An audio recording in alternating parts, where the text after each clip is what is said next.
दोस्तों नमस्कार।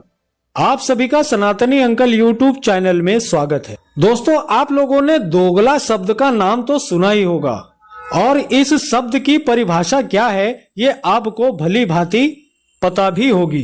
तो आज इसी शब्द को आधार बनाकर मैं एक दोगली रिपोर्ट पर आप लोगों का ध्यान आकर्षित करने का प्रयास करता हूं। कमेंट करके जरूर बताना कि इसमें दोगला शब्द कहां और किसके लिए फिट बैठता है।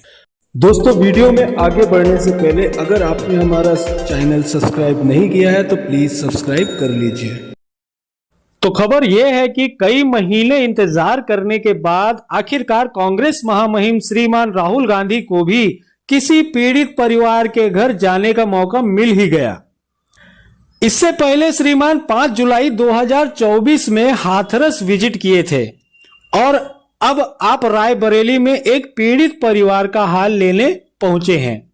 खबर यह है कि कांग्रेस नेता राहुल गांधी मंगलवार की दोपहर रायबरेली में दलित युवक अर्जुन पासी के घर पहुंचे। करीब 10 मिनट तक रहे और मृतक युवक के माता पिता से बातचीत करने के बाद ऑन कैमरा बोले, जब तक न्याय नहीं मिलेगा तब तक पीछे नहीं हटेंगे। एक दलित युवक को मारा गया है, परिवार को धमकाया गया है, लेकिन कोई कार्रवाई नहीं हुई यूपी प्रशासन द्वारा। साथ में उन्होंने ये भी कहा कि उत्तर प्रदेश में हर वर्ग का आदर हो और न्याय सबको बराबर मिले। दोस्तों अर्जुन पासी युवक कौन है, कैसे इसकी हत्या हुई, मैं ये वीडियो के अंत में आपको बताऊंगा। बता दें कि राहुल से पहले 18 अगस्त को अमेठी के सांसद किशोरी लाल शर्मा पूरे प्रतिनिधि मंडल के साथ अर्जुन पासी के घर जा चुके हैं। हो सकता है वो राहुल के विजिट की पृष्ठभूमि बनाने गए हों। बहरहाल अर्जुन पासी के घर सिर्फ कांग्रेस दल ही नहीं बल्कि अखिलेश यादव, चंद्रशेखर नगीना सांसद ने भी अपने अपने दर्जनों प्रतिनिधि मंडल भेज चुके हैं, जिसमें चंद्रशेखर पीड़ित परिवार से वीडियो कॉलिंग के माध्यम से हालचाल पूछ चुके हैं। दर्शकों अब यहां से वीडियो में ट्विस्ट आता है जिसका जिक्र मैंने वीडियो के शुरुआत में किया था। राष्ट्रीय नेता हो, स्थानीय नेता हो, अगर समाज में कोई भी अनुचित कार्य होता है या किसी के साथ बुरा व्यवहार होता है तो इन नेताओं को जरूर सामने आना चाहिए और उस पीड़ित परिवार से मिलना चाहिए। ये एक अच्छी बात है। इनके दौरे से न्याय प्रणाली में तेजी आती है, प्रक्रिया में गति मिलती है। जनप्रतिनिधियों के दौरे से उस समाज का ध्यान सबके सामने आता है और न्याय प्रक्रिया तेज होती है। इसमें कोई बुराई नहीं है। बुराई है तो दोगली नीति में है। यही लोग जब अयोध्या गैंग रेप की घटना हुई वहां भी बच्ची दलित समुदाय से थी, कोई नहीं गया इनमें से।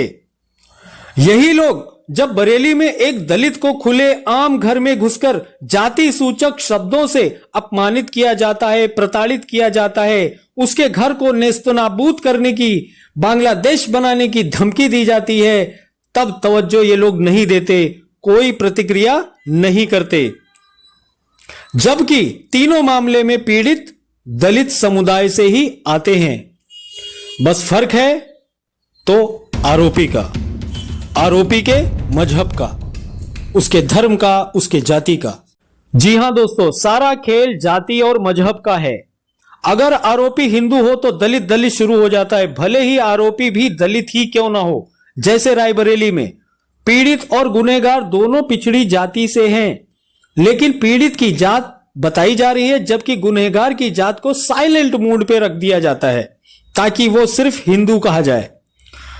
वहीं अयोध्या गैंग रेप केस में 12 वर्षीय नाबालिग बच्ची, जिसके बारे में दोस्तों मैंने वीडियो बनाया है, कृपया करके जाकर जरूर देख लें।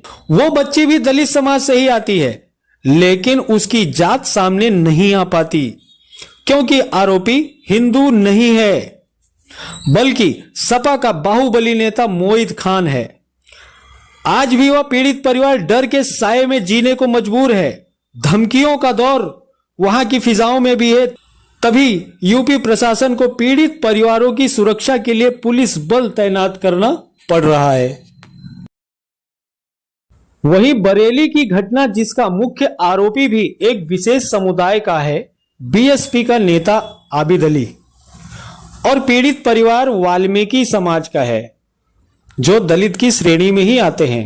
सोचा आपको लोगों को बता दूं, लेकिन यहां अब तक ना तो राहुल आए, ना ही अपना कोई प्रतिनिधि मंडल भेजा।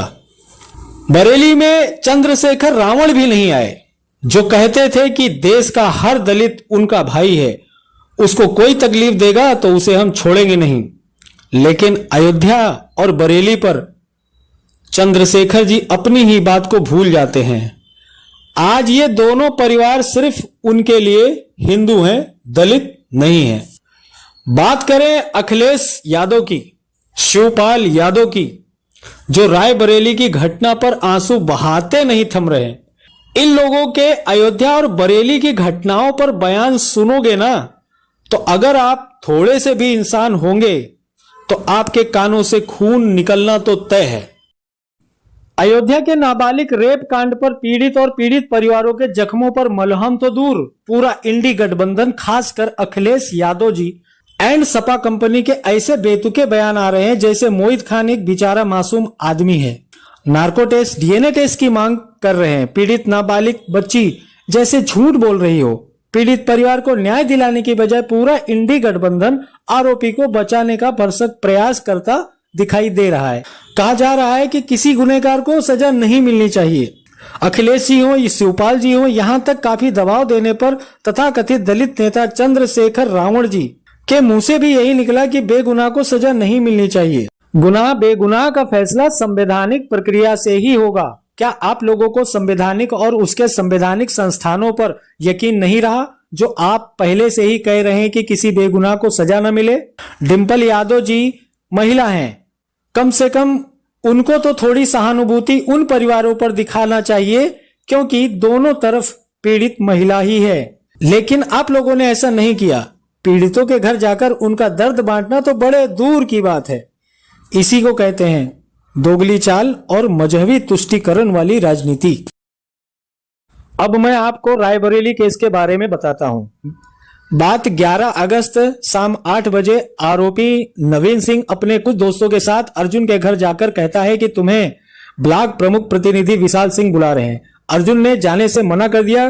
कुछ कहा सुनी हुई और इतने में ही नवीन सिंह ने अर्जुन को गोली मार दी। ऐसा बयान अर्जुन के घर वालों ने तहरीर में दर्ज कराया है। बता दें कि पुलिस ने अब तक 6 आरोपियों को गिरफ्तार कर लिया है। मामले की जांच चल रही है।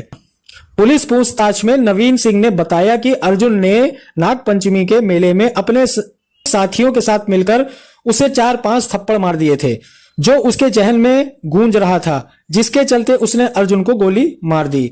कुल मिलाकर यह मामला आपसी रंजिश का था, जिसके कारण अनेक घर बर्बाद हो जाने की पूरी संभावना दिख रही है। लेकिन वोट के भूखे भेड़िए इसमें जाति समाज का एंगल जोड़कर अपनी राजनीति करना चाह रहे हैं, क्योंकि दोनों परिवार हिंदू हैं।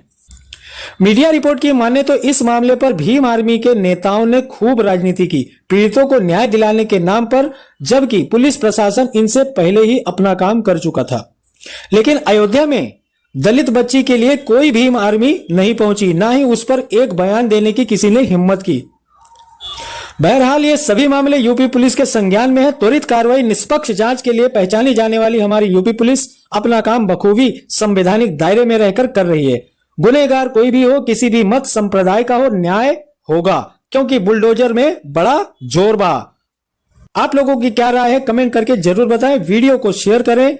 अफवाहों से दूर रहें, संगठित रहें, सुरक्षित रहें और शिक्षित बने, क्योंकि देश का विकास शिक्षा के मार्ग से ही संभव है। जय हिंद, वंदे मातरम।